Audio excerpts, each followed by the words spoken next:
A lot of people are very confused about Bremont, especially me. I feel like every single day I read good stuff about it, I read not great stuff about it. I feel like people just don't really know how to feel, especially me, somebody that became enthusiast just around COVID times, just before COVID.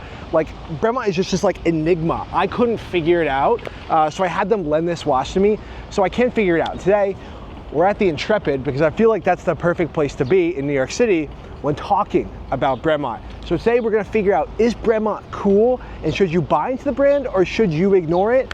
Because I feel like nobody's giving you the correct answer. I feel like I got it.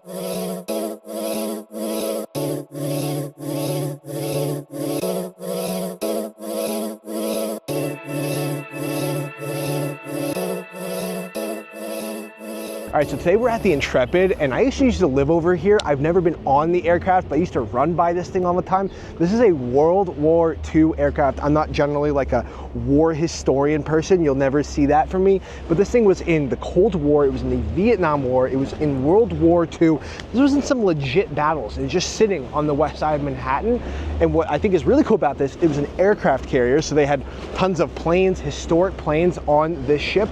And Bremont's very cool because there's such an aviation history of Bremont, even though it's only founded in like 2002. So Bremont was founded in 2002 by Nick and Giles English. They're an English brand. And just 7 years before Bremont was founded, Nick and their father Ewan were actually in a plane crash. Ewan was a part of the Royal Air Force. I think that's how you say his name, Ewan. I couldn't verify that pretty much anywhere. And this is sort of where the passion from the brothers of military aviation timepieces came to be. This aviation heritage actually extended all the way to 2019 when they had an official partnership with the UK Ministry of Defense. They've also had many other partnerships, including with Martin Baker. If you don't know what Martin Baker is, they make pretty much the ejection seats for every major military in the entire world. Martin Baker actually used to make ejection seats again for the US Air Force.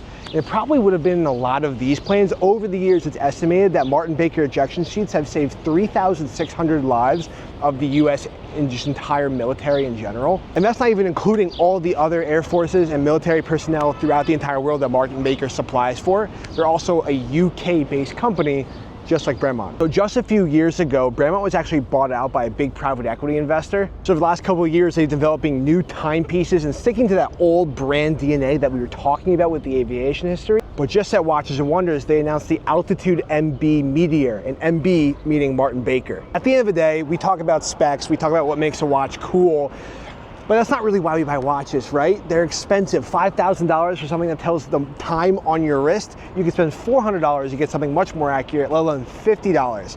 So why should you buy this, a Bremont of all watches, for $5,300?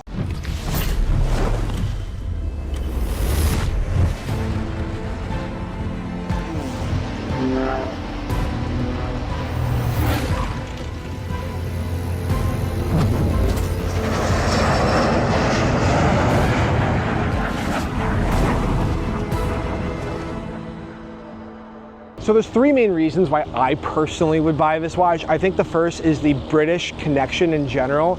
These watches are assembled in Henley-on-Thames. I have a huge British connection in my family. My dad's side of the family is actually mainly based in England, and I love going there. I really identify with that, the culture, soccer, you name it. So for that reason, I'm like already interested, which that probably doesn't convince you. The second important point is actually just the design of this watch in general. Now, I prefer this watch on the NATO strap, which I'll get into point 3. Also, just I think they nailed that military connection with this watch between the numerals and the two different crowns. Just the overall look. I feel like some guy's driving a fighter jet and also has this watch, which is kind of exactly what it was supposed to be designed for. But for me, I just find that very cool. It's not a watch I have in my personal collection, so I kind of want to feel that, especially being outside the Intrepid. Yeah, I think the design overall with the seconds hand, the lume, the numerals, the double crown, everything just kind of works. All right, point number 3 is just the history of this brand in general. I find very cool. It's only founded in 2002, but they've done so many cool things, from partnering with the Ministry of Defense to partnering with Martin Baker and having a number of watches, including the one on my wrist right now. There's really nothing like